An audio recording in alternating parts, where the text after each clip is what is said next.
Welcome to the Happier Life Project, the official podcast from the award-winning mental health and wellness app, My Possible Self. Hosted by broadcaster and journalist Gabby Sanderson. Hi, it's Gabby. In this bonus episode of the Happier Life Project, we're talking about something we rarely give ourselves permission to prioritise. And that's self-care. No, not the Instagram version, not the perfect morning routine kind of version, but the real messy, uncomplicated, day-to-day human version. And right now, as we gear up for Christmas, when pressures increase and emotions run high, I wanted to reframe self-care from a luxury to a necessary act of listening to and honouring your needs on a daily, yes, daily, basis.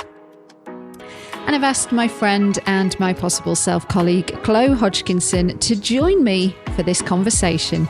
And let me tell you, she imparts some absolute gems of wisdom and reassurance in the most relatable way. Let's talk about embracing change, listening to our needs, and finding a gentler, more sustainable way to look after ourselves no matter what season we're in. Ready to find a healthier, happier you?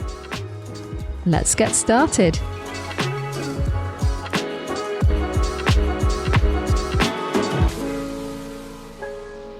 Okay, I'm delighted to welcome back Chlo Hodgkinson from the My Possible Self crew to have a bit of a talk about self-care, reflections of the year that is quickly coming to an end, and just to basically have a bit of a catch-up, because it seems like this is the only time that we managed to do this now, Chlo. How are you? I'm good, thanks. How are you? I'm good. I really enjoy this time of year, I must admit. I get a bit fed up with summer. I love autumn. Yeah, I love Halloween, and now obviously we're in the build up to Christmas, which we'll chat about as well. So yeah, I'm feeling pretty good, thank you. Yeah, I actually have to agree. I love September to December. That is my thriving month. And then I also really like spring as well. Even though it's my birthday in January, I'm not a big fan of like January, February. Even March, I don't mind. March, April, May, they're good ones for me as well. Okay. Yeah. Well, this week, if people listen to this episode around the time of its broadcast, is National Self-Care Week. I think this is exclusive to the UK, maybe Europe as well. But I did think, okay, I wonder what Chlo's favourite self-care rituals are, since this is the time to be talking about it. Yeah, I'm a gym girly. Of course. I think that's got to be my one thing. Interestingly, though, I think yes, that's self-care, but because it's something that is just part of my life now, because it's just a habit, I don't think I appreciate it in terms of how I appreciate other forms of self-care. So I would probably say that yes, that obviously is an element of self-care. And when I was pregnant with my little boy, me and my partner sat down and agreed that would be both our non-negotiables. Both of us will always find time for each of us to be able to train. But I would say other self-care things is I haven't done it in so long, and I keep meaning to pick it back up, but I really like hypnosis. So just a 20-minute hypnosis. I actually love doing this around lunchtime, if my day allows to, not when I've got my little boy, but on a work day. And just doing 20 minutes of hypnosis, I feel like that to me is I've really got my stuff together. So you're talking about self-hypnosis there, right? No, so I worked with Meg Charland. Has she been on the podcast before? Mm-mm. She's a hypnotherapist. I'd recommend us speaking to her. I actually did an intensive course with her, and she recorded some personal hypnotherapy sessions for me. So I listened to that, but you can also find them on YouTube. It's basically like meditation, but deeper. Okay.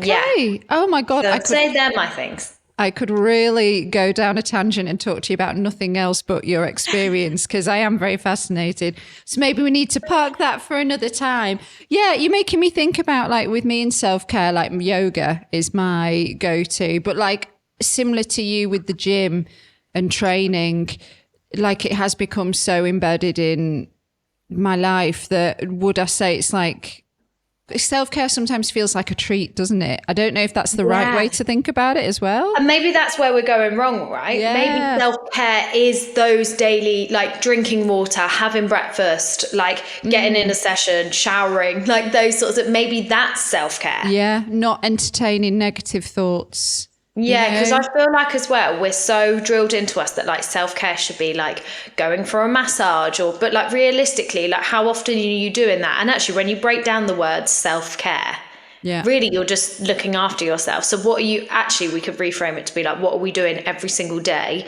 for ourselves that's going to help us? That's probably a nicer way to frame it. I really, really love that. Yeah, absolutely.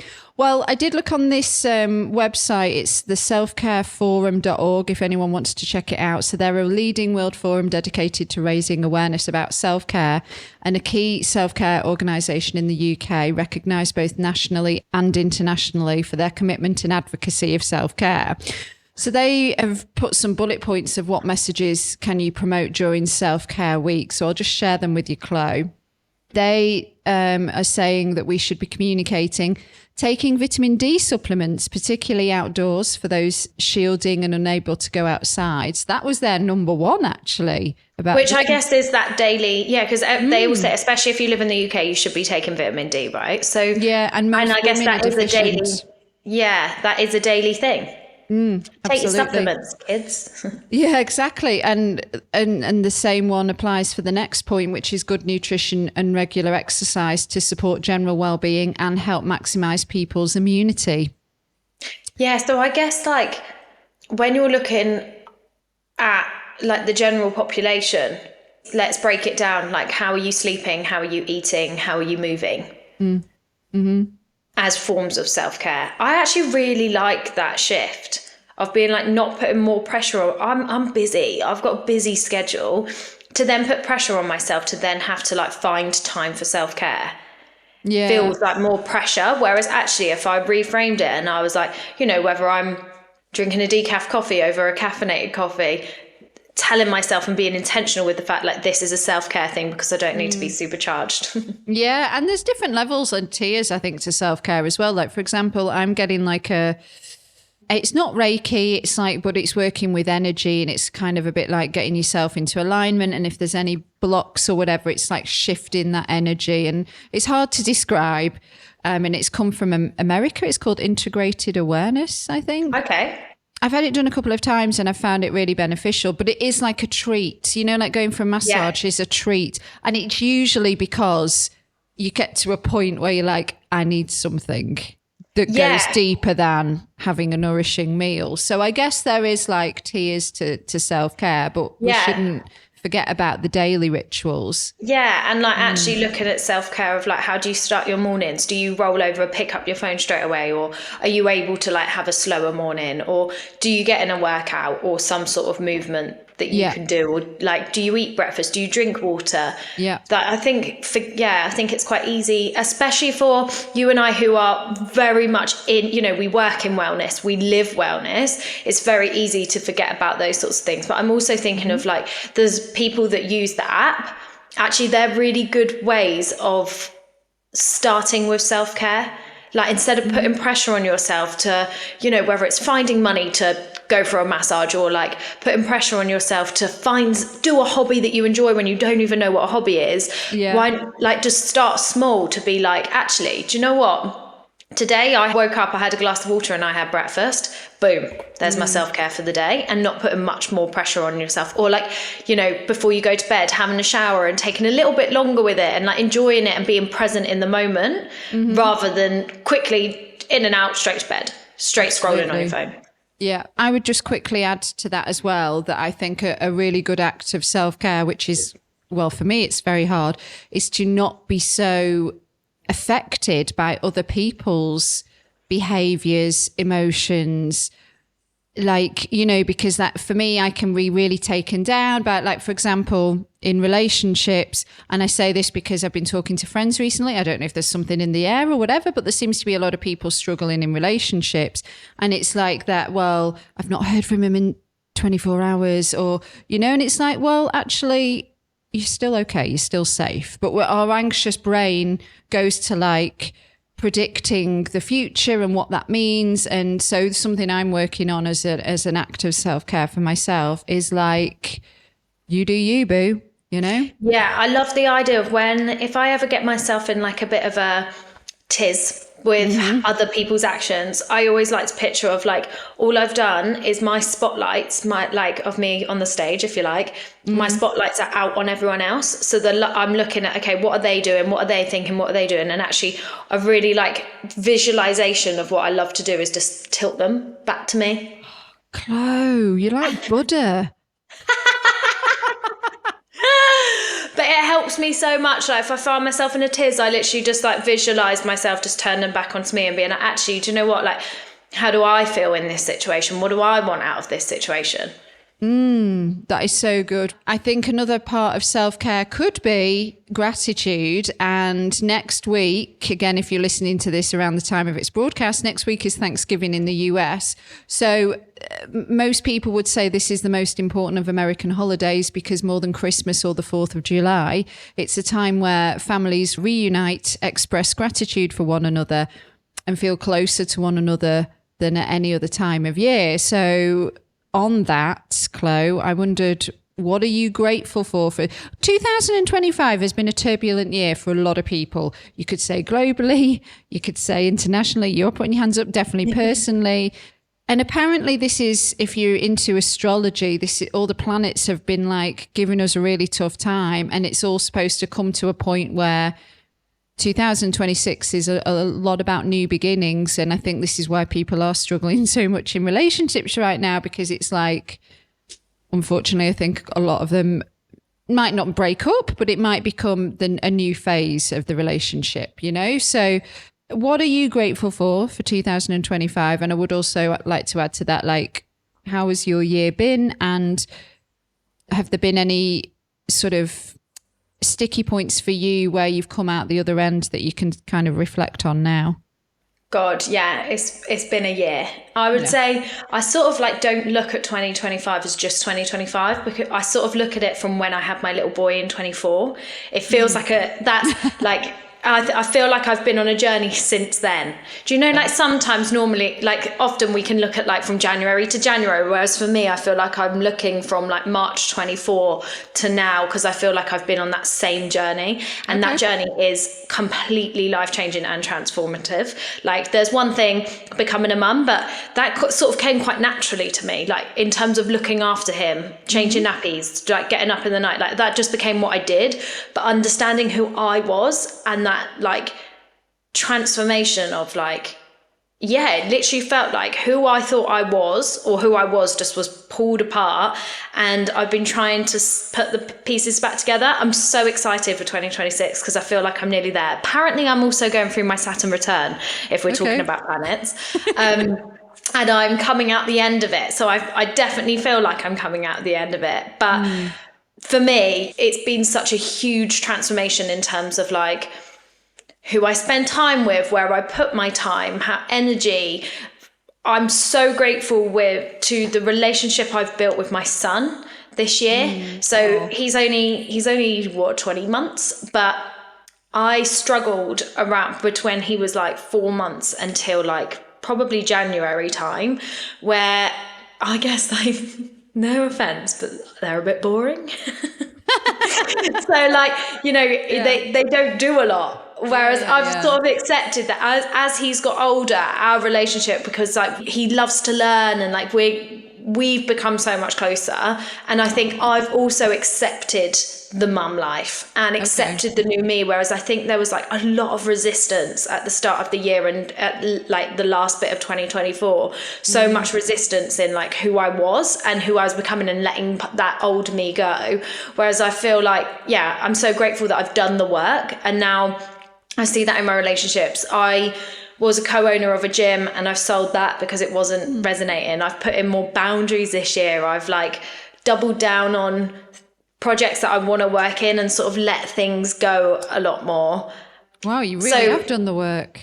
Yeah, inspiring I feel to hear. Yeah, it's been gritty, I would say, this year. But now I feel like the work that I've done, in terms of like boundaries, getting rid of what's no longer serving me and like focusing on what matters, I feel like I'm enjoying those fruits a little bit more. And that's why I feel like a little bit more excited for 2026. Okay. What about you, Gabby? I mean, there has been some really nice moments. I've moved quite a bit, I would say, in 2025. I think the most exciting thing to come for it is something I recorded a podcast on recently, which is that I'm going to India to teach yoga to underprivileged children in a school. And that episode, you can listen to it. It's called Yoga Without Borders, Changing Lives One Breath at a Time. And I'm terrified because I've never been in front of so many kids before. But also, like, they look like beautiful souls, and I'm just going to be living in this school like an hour from the Taj Mahal 6 days a week teaching yoga. And I think this is going to be a bit of a rebirth for me in terms of what I take from that experience moving forward. So it's not quite hitting January of 2026, but it's not far off because I'm going to be setting off at the end of that month and then teaching for the whole month of February. So I feel like that was maybe a bit of an accumulation of my, I suppose, ongoing dedication to yoga and my passion for kids' well-being, and learning a lot from doing this podcast that it starts in childhood, man. It really does start in childhood. The stuff that we carry because our parents and caregivers did not know better. Like, I feel like it's almost like a duty to try and give kids, because times are getting tougher, not easier, the best start in life that they can. And it's about being able to set boundaries even, but like self-regulate as well. And not everybody is lucky enough to have a stable upbringing. So I think that is sort of something that I would like to run alongside what I already do, you know, and work with more children. So I'm hoping that India is the catalyst for that. And got to start somewhere. Love that. Exactly. Got to start somewhere. So why not at the Taj Mahal? That's what I'm saying. Love it. Yeah. As we're wrapping things up, Chlo, I can't keep you for much longer, but like going back to self-care and Christmas, I think it's really important that we address this. It's such a heightened time for so many people, myself included. Everybody's reflecting on the year, like we just briefly touched on. But everybody's got their own journey in terms of maybe they're missing somebody who's no longer with them. Maybe they are going through some kind of breakup. Pick your own adventure there. So in terms of the festive period, I think from what you're saying, because of all the work you've done and the relationship you've got with your kids, you're probably quite looking forward to it in a lot of ways, because it's a time to celebrate, you know, and it's so amazing being around children at Christmas. But then I'm sure there's other feelings as well. So I'd love you to kind of touch on that a little bit, Chlo, before we say goodbye. I'd just say if I had a goal or like an intention, it would just be to be present. I find it really easy to check out of like a lot of things, whether that's my mind's in work or, you know, I'm on to the next thing. And I just know that I can easily do that and just let the time pass if I'm not really intentionally present with my time. So I think just waking up and being intentionally present is probably what I'm going to be focusing on. And I do think there's so much power in being present, because, you know, even if you're going for a walk on your own, if you can be present in that walk, it can be so beautiful. Yeah. And that all does tie perfectly into self-care and the beauty of the small steps every day that we can do. I would just add to that it's all about being kind to yourself and, you know, just realizing that everyone's experience isn't like we see on Instagram, and a lot of people will struggle in different ways. For me, myself, I've always, since I was a kid, had a tough time at Christmas. I still can't pinpoint exactly what it is. I love the build up, but the day itself, I do find a bit challenging. And I think that's why I've been very conscious to, and not just this year, but every year, make sure that I'm releasing content for this podcast that is helpful to people that are struggling over Christmas. So I would like to just do a cheeky little plug to let you know to look out for some episodes that we've got coming up in December. Dr. Nina Burrows is talking to me about consent. That's going to be the episode after this one. Dr. Nina is an expert in all things consent. And, you know, I thought this would be quite a heavy topic to navigate. And in some parts it was, but actually it's a really, really helpful episode, I think, to anybody. And then on a lighter note, we've got Dr. Marion Trent coming up. She is a clinical psychologist. She does specialise in grief and trauma, but I'm going to be chatting to her about cuffing season. So not just as a dating trend, but as a fascinating social phenomenon. We're going to look at loneliness, we're going to look at attachment needs, and we're going to look at seasonal mood shifts and how that influences our desire for connection. I want to ask her about like coping with a breakup during this festive period and how cuffing season ties into self-worth, independence, and emotional boundaries. And those are two that I'm just highlighting now, but we've got some other really valuable episodes coming up as well. I always try to do my best. But Chlo, I know you've got to go, so thank you so much for today. That was great. I loved it. Cheers, Gabby. Bye.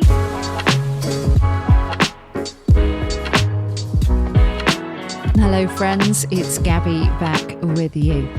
If you are suffering with your mental health, there is a crisis button on the My Possible Self app, which will signpost you to the correct information for immediate expert advice. Those of you who are listening on one of the podcast platforms, the My Possible Self app is completely free to download. You can access all of the content, so you don't need to worry about it costing you anything. If you found this episode helpful, please do subscribe and leave a review and share it with your friends. And to find and follow us on social media, we are most active on Instagram, and you can find us at My Possible Self. And I've been at Radio Gabby. Until the next one, do take care. Bye for now.